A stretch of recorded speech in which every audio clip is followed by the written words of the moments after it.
પૃથ્વી પર મુઠ્ઠીભર પ્રજાતિઓ એક મોટે ભાગે રહસ્યમય લક્ષણ શેર કરે છે. માસિક ચક્ર. અમે પસંદગીના કેટલાક વાંદરાઓમાંથી એક છીએ. વાનરો, ચામાચીડિયા, માણસો અને સંભવતઃ હાથી. શ્રૂઝ પૃથ્વી પર એકમાત્ર સસ્તન પ્રાણીઓ છે જે માસિક સ્રાવ કરે છે.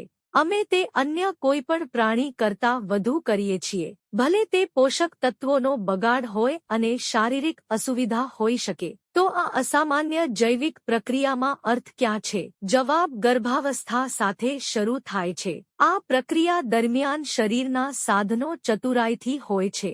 ગર્ભ માટે યોગ્ય વાતાવરણ બનાવવા માટે વપરાય છે. માતા માટે તેના વધતા બાળકને ઉછેરવા માટેનું આંતરિક આશ્રયસ્થાન. આ સંદર્ભમાં ગર્ભાવસ્થા આશ્ચર્યજનક છે, પરંતુ તે માત્ર અડધી વાર્તા છે. આગામી ભાગ માટે ટ્યુન રહો. સ્ત્રી સ્વાસ્થ્ય સંબંધિત વધુ વિડિયો માટે લાઇક, શેર અને સબસ્ક્રાઇબ કરો.